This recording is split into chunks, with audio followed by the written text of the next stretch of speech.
आज मैं गौतम बुद्ध के जन्म की कथा दूसरे पार्ट में सुना रही हूँ। मैं पहले पार्ट में कथा के लास्ट में शीश झुकाकर रानी को प्रणाम किया, यहाँ तक सुनाई थी। इसके बाद एक अप्सरा रानी से बोली, देवी आपके स्नान का समय हो गया है, कृपया स्नान के लिए प्रस्थान कीजिए। रानी कुछ नहीं बोली और उठकर उनके साथ चल दी। अप्सराएं रानी को लेकर मंगल गीत गाती हुई एक सरोवर के पास पहुंची। सरोवर अत्यंत सुंदर था और उसमें श्वेत कमल पुष्प शोभामान थे।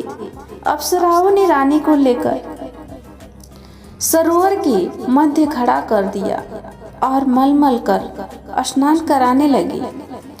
सरोवर का जल रानी के शरीर पर पड़ते ही उनकी काया कंचन जैसी हो गई। इस दिव्य जल के स्नान से रानी का शरीर भी अप्सराओं के समान ही सुंदर हो गया। रानी महामाया आश्चर्यचकित होकर अपने रूप सौंदर्य को निहार रही थी। दिव्य जल से स्नान करने के बाद उनकी काया अत्यंत कमनीय और सुंदर हो गई थी। शरीर पर पड़े हुए झुर्रियां भी पूरी तरह मिट चुकी थी।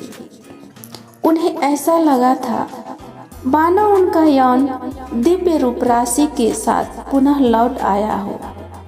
उनका मन मुदित था। स्नान के बाद अप्सराओं ने रानी को अत्यंत सुंदर और बहुमूल्य वस्त्र पहनाए।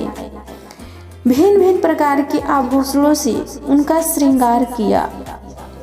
इसके बाद अप्सराएं रानी को एक श्वेत मरमरी महल में ले गई। विभिन्न प्रकार से उनका स्वागत सत्कार किया गया। एक अप्सरा अपने हाथों में दिव्य सामग्री से भरा थाल लेकर प्रकट हुई। उस खाद्य सामग्री से स्वादिष्ट सुगंध उठ रही थी। उसने खाद्य सामग्री रानी के सामने प्रस्तुत की। जब रानी ने उसका स्वाद चखा तो उनका मन तन आह्लादित हो गई। दिव्य खाद्य सामग्री खिलाने के बाद अप्सराएं रानी महामाया को महल के एक दूसरे कक्ष में ले गई। उस कक्ष में एक पुष्प से सजी हुई थी। अप्सराओं के आग्रह पर रानी पुष्प सज्जित सेज पर विश्राम करने लगी।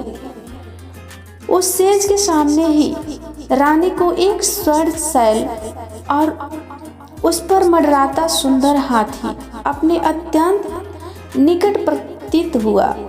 हाथी ने कमल पुष्प से रानी के दाएं अंग पर धीरे से प्रहार किया और फिर लघु से लघुतर स्वरूप धरकर वह एकाएक रानी के गर्भ में समा गया। रानी ने भय और आश्चर्य से तुरंत अपनी आंखें खोल दी। अब रानी को पता चला कि वह स्वप्न देख रही थी। बड़ा ही आश्चर्यचकित कर देने वाला और सुखद स्वप्न था। आंख खुलते ही जिसका समापन हो गया था। जब राज ज्योतिषी ने स्वप्न के फल की गणना कर बताया कि उनके यहाँ एक यशस्वी पुत्र रत्न का जन्म होगा, तो उनकी प्रसन्नता की कोई सीमा नहीं रही। राज ज्योतिषी को घोषणा ने जैसे राजा रानी और प्रजा के ऊपर से चिंता की कालिमा को समाप्त कर दिया था। राजमहल में छाया सन्नाटा धीरे धीरे सिमटने लगा। मैं ये कहानी तीसरे पार्ट में सुनाऊंगी। बहुत बड़ा वीडियो हो जाएगा। इसके लिए धन्यवाद।